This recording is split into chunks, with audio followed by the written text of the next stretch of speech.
Bienvenidas a esta nueva exploración. Hoy tenemos delante algo un poco diferente. No es un artículo ni un informe, sino un fragmento de código, concretamente un archivo llamado graphprocmanagement.txt. A primera vista, la verdad, puede intimidar. Es un texto técnico, denso, escrito en Pascal, que no es un lenguaje que se vea todos los días. Pero nuestra misión es tratarlo como si fuera un artefacto, como el cerebro digital de un piloto. Vamos a descifrar su lógica para entender cómo una máquina toma decisiones para guiar a un dron o a una aeronave de forma autónoma, paso a paso. Exacto. Y lo que vamos a descubrir es que, detrás de esa aparente complejidad, hay una estructura interna que es sorprendentemente elegante y lógica. Nos revela toda una filosofía sobre cómo programar una secuencia de acciones complejas, como puede ser una aproximación a una pista de aterrizaje, de una manera ordenada, segura y, sobre todo, capaz de reaccionar a lo inesperado. Es casi como leer el manual de instrucciones de una mente artificial. Vale. Has mencionado su estructura interna elegante. Supongo que te refieres a esa palabra que aparece por todas partes en el código, GraphSet. La vemos en GraphSet Proc Management. Suena a nombre de fármaco. ¿Qué es exactamente? Pues sí, la verdad es que suena un poco a eso. No cura nada, pero sí que pone mucho orden. A ver, GraphSet es en esencia un método gráfico para diseñar procesos automáticos que ocurren en secuencia. Es como un diagrama de flujo, pero con esteroides. Muy común en la automatización industrial, en cadenas de montaje, por ejemplo. Su poder reside en que descompone cualquier proceso complejo en solo dos elementos: etapas y transiciones. Etapas y transiciones. Suena sencillo. El concepto lo es. Las etapas son las acciones concretas que el sistema tiene que hacer. Son los verbos del proceso: esperar instrucciones, dirigirse al siguiente punto de ruta, iniciar descenso. En el código, esto se ve clarísimo en la variable graphsetprocmanagement.step. El número de esa variable es una foto instantánea de lo que el dron está haciendo en ese preciso momento. Entendido, son las acciones. Pero el sistema no puede simplemente ejecutarlas una tras otra sin más, ¿no? Sería un desastre. ¿Qué le impide iniciar el descenso en medio del océano o intentar aterrizar antes de llegar al aeropuerto? Ahí está la clave de todo. Las transiciones. No son solo un siguiente paso. Son guardianes. Cada etapa tiene una o varias puertas de salida, y esas puertas, las transiciones, solo se abren si el mundo real cumple unas condiciones muy estrictas. Una transición puede ser: se ha alcanzado el punto de destino, Ya. o el rumbo está alineado con la pista. En el código, son esa lista de variables graphsetprocmanagement.tran. Son, por así decirlo, los sentidos del sistema. Ah, vale, entonces es como una receta de cocina. La etapa es la acción, añadir la pasta a la olla. Y la transición es la condición que lo permite. El agua está hirviendo. Si no se cumple esa condición, el sistema se queda esperando en la etapa anterior. No puedes añadir la pasta si el agua está fría. Es una buena analogía para empezar, sí, pero se queda corta en un aspecto que es crucial. Una receta no suele tener un plan B si la cocina se empieza a quemar. Este sistema sí. La genialidad de GraphSet no es solo que organiza las acciones, es que impone una filosofía de seguridad y de predictibilidad. No puedes saltarte un paso por accidente, y como veremos, tiene transiciones diseñadas específicamente para manejar imprevistos. Es el equivalente a que la receta diga: si detectas humo, tira todo, abre las ventanas y activa el plan de emergencia. Y hablando de la filosofía detrás del código, me llama la atención que esté escrito en Pascal. No es precisamente el lenguaje más moderno. ¿Nos da alguna pista sobre el origen o el propósito de este sistema? Totalmente. Pascal es un lenguaje que te obliga a una programación muy ordenada, muy estructurada, muy estricta. Su elección sugiere que quien lo diseñó, seguramente en los 90 o principios de los 2000, priorizaba la claridad, la robustez y la fiabilidad, mucho más que la velocidad de desarrollo o la flexibilidad de lenguajes más modernos. Es una elección típica para sistemas de control, donde un error no es una opción, sistemas de aviónica o control industrial. Nos dice que la seguridad era la máxima prioridad. De acuerdo. Tenemos un sistema de control seguro y ordenado. Pero esta lógica tan abstracta tiene que servir para algo concreto. Hay una función que me ha llamado mucho la atención. Parece una de sus herramientas clave. Cálculo descenso Ruway. Runway es la abreviatura de runway, pista de aterrizaje. Así es. Esa función es el ejemplo perfecto de cómo este cerebro digital emula el juicio de un piloto. Su único propósito es responder a una pregunta fundamental en la aviación. ¿A qué velocidad debo descender para llegar a la cabecera de la pista de forma suave y precisa? Es pura matemática de vuelo convertida en código. ¿Y cómo responde a esa pregunta? Veo que maneja varias variables para hacer sus cálculos. Se alimenta de 3 datos clave que obtiene de sus sentidos en tiempo real. Primero, delta altitud. Esta variable calcula la diferencia de altitud entre donde está ahora el dron, P1MSL, su altitud sobre el nivel del mar, y la elevación de su destino final, vector final.elevation. En resumen, calcula cuántos metros o pies tiene que bajar en total. Lógico, necesita saber la altura total a perder. ¿Qué más? Segundo, necesita la distancia horizontal que le queda por recorrer. Utiliza una función para obtener data to arp.distance_nm, la distancia en millas náuticas hasta ese punto. Y tercero, tiene en cuenta su propia velocidad sobre el terreno, la variable p1.z. Con la distancia y la velocidad calcula el tiempo que tardará en llegar, la variable tiempo to ARP. Vale, entonces, tiene la altura a perder, la distancia a recorrer y la velocidad a la que va. Con esos 3 ingredientes ya puede cocinar el resultado. Correcto. La operación final es de una simplicidad elegante. Divide la altitud total que tiene que perder entre el tiempo que va a tardar en llegar. El resultado es una tasa de descenso constante y perfecta, medida en pies por minuto. Entonces, no estamos viendo una inteligencia artificial que aprende a volar por ensayo y error. Estamos viendo el conocimiento de un piloto experto destilado y codificado. Es como si hubieran entrevistado a un veterano y le hubieran preguntado, vale, ¿cómo sabes exactamente cuándo y cuánto empezar a bajar? Y hubieran convertido su respuesta en este algoritmo. Has dado en el clavo. Esto no es solo matemática. Es la digitalización del arte de volar, de la pericia. Un buen piloto desarrolla una intuición, una sensación para la senda de descenso. Este código es un intento de capturar esa intuición en lógica pura, reemplazando el sentimiento humano con datos de sensores y un cálculo que es predecible y repetible. Aunque, claro, todo este cálculo tan perfecto depende de que los datos de los sensores sean correctos. ¿Qué pasa si el GPS pierde la señal a mitad de la aproximación? Esa es la gran pregunta en todos los sistemas autónomos. Este fragmento no nos muestra los sistemas de respaldo, pero en un sistema real existirían múltiples redundancias, otros sistemas de navegación inercial que toman el control o una transición de seguridad que abortaría el aterrizaje automáticamente, activando una maniobra de escape, un go-around, si los datos dejan de ser fiables. La lógica GraphSet es perfecta para gestionar esos fallos. Si la calidad del GPS es mala, sería una transición que te llevaría a una etapa de emergencia. Me parece fascinante. Vamos a ponernos en la piel de este piloto digital para ver cómo une todas estas piezas. Imaginemos una misión completa, desde el principio hasta el final, siguiendo las etapas del GraphSet. Me parece una idea excelente. Nos va a permitir ver la lógica en acción, no como una lista de reglas, sino como una historia coherente. De acuerdo. Empezamos en la etapa 1. Step equals to 1.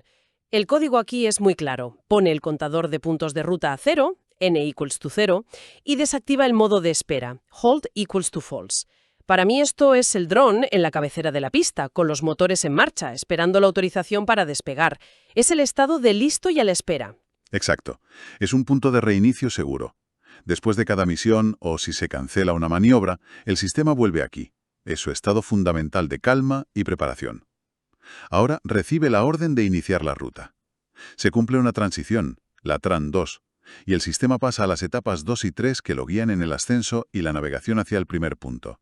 El dron está en el aire, siguiendo su plan de vuelo. Y va volando, alcanza un punto de ruta, la transición TRAN 4 se activa porque punto alcanzado es verdadero y pasa a navegar hacia el siguiente. Pero imaginemos que algo interrumpe el plan. El controlador aéreo le ordena esperar debido al tráfico en el aeropuerto de destino. En ese momento, el operador humano envía un comando DMD Hold. Esto dispara la transición TRAN 15. Y fíjate qué pasa. El sistema abandona inmediatamente su ruta planificada y salta a la etapa 5. Y esta etapa 5 me parece increíble, porque no se limita a dar vueltas sin más. La línea de código dice Generate Holding Pattern. Está creando la ruta de espera sobre la marcha. ¿No sería más seguro tener patrones predefinidos en una base de datos? ¿Generar una ruta en tiempo real en pleno vuelo? Suena arriesgado. Parece contraintuitivo, pero es una solución mucho más flexible y potente. Piensa que un controlador aéreo puede pedirte que esperes en cualquier punto del espacio aéreo, con cualquier rumbo. Tener una base de datos con todas las esperas posibles sería inviable. En cambio, este sistema utiliza su posición y rumbo actuales para calcular y crear al instante una serie de puntos de ruta que dibujan ese circuito ovalado de espera, el hipódromo, donde sea necesario. Es una muestra de inteligencia adaptativa tremenda. Es como decirle a un taxista, da unas vueltas por aquí, y que él, en lugar de improvisar, calcule la ruta óptima para dar vueltas a la manzana y la programe en su GPS. Vale, el dron completa sus esperas, recibe la orden de continuar y se reincorpora a su ruta hacia la aproximación final. Correcto. Ahora se dirige hacia la fase más crítica del vuelo. Entra en una etapa, la 7, cuyo único objetivo es alinearse con el eje de la pista. Y aquí vemos una de las transiciones más importantes, la Trans 11. No le permite pasar a la siguiente etapa hasta que la diferencia entre su rumbo actual y el rumbo de la pista sea minúscula. Esto es el equivalente a que el piloto mire por la ventanilla y piense, no, todavía no estoy perfectamente alineado. No voy a empezar a descender hasta que la pista esté justo delante de mí, como si fuera un rail. Es la disciplina digital. Es un cerrojo de seguridad. Impide que se inicie el descenso si el aparato no está estabilizado y perfectamente orientado. Una vez se cumple esa transición, la puerta se abre y pasamos a la etapa 8. La aproximación final. Y aquí es donde todo conecta. El sistema activa el comando de altitud dmddronealtitude.true. Y para calcular el descenso, ¿a qué función llama? A la que acabamos de analizar. Cálculo descenso RUI. Utiliza ese cálculo perfecto para empezar a bajar por una senda invisible y constante hacia la pista. Todo el trabajo previo de cálculo y alineación se convierte ahora en una acción física. El dron empieza a descender de forma controlada. Y si todo va bien, llegará un momento en que los sensores indiquen que ha tocado tierra, se activará la transición correspondiente y el sistema saltará a la etapa final. La etapa 9. La línea de código es muy elocuente. fmain.close. Cierra la ventana principal del programa. En el contexto de un sistema de control, esto sugiere que la misión ha terminado, aterrizaje completado, fin del procedimiento. Apagar y listo. Ese recorrido nos muestra la elegancia del sistema. Es una secuencia lógica pero llena de posibles desvíos y comprobaciones de seguridad. No es un tren que sigue una única vía, sino un coche con un conductor inteligente que puede tomar desvíos, esperar en un semáforo o incluso dar la vuelta si es necesario. Lo que me fascina de la historia que acabamos de contar es precisamente eso, cómo el sistema saltaba de un plan a otro. No era un camino recto del 1 al 9. Esos saltos, esos cambios de opinión, son las transiciones, actuando como el sistema nervioso central. Son el corazón de la inteligencia del sistema. Sin ellas, solo tendríamos un autómata tonto ejecutando pasos a ciegas. Las transiciones son las que le conectan con la realidad. Y las hay de todo tipo. Hemos visto la más sencilla, Trans 4, igual a punto alcanzado. Es una comprobación binaria. He llegado, sí o no. Lógico y directo. Es el tipo de comprobación más fundamental en cualquier sistema de navegación por puntos de ruta. La base sobre la que se construye todo lo demás. Pero luego hemos visto la Tran 11, la del alineamiento con la pista. Esa es mucho más sutil. No pregunta «estoy cerca», sino ¿es la diferencia entre mi rumbo y el rumbo ideal menor a X grados? Es una condición de precisión, un control de calidad antes del paso más crítico. De nuevo, es la disciplina del piloto codificada. Un piloto no empieza la aproximación final más o menos alineado. Exige precisión. Y el código también. Esas condiciones de precisión son las que marcan la diferencia entre un sistema amateur y uno robusto y profesional. Y finalmente están las transiciones que le dan la capacidad de reaccionar al mundo exterior, como la Tran 14 o la Tran 15. Ambas se activan si llega un nuevo comando, dmdproc, dmdhold. Estas son las que permiten que un operador humano cambie el plan en mitad del vuelo. Le dan al sistema la capacidad de ser interrumpido y redirigido. Esas transiciones son en esencia sus oídos. Son las que le permiten escuchar nuevas órdenes. El sistema se pregunta constantemente, milisegundo a milisegundo. ¿He llegado? ¿Estoy orientado? ¿Me han dicho algo nuevo? Son el puente que conecta el plan lógico abstracto de las etapas con la impredecibilidad del mundo real, los datos de los sensores y las órdenes de un humano. El código no vuela a ciegas. Está en un diálogo constante con su entorno. En resumen, después de este análisis, hemos visto cómo un trozo de código que al principio parecía un muro de texto impenetrable es en realidad una máquina de estados increíblemente estructurada.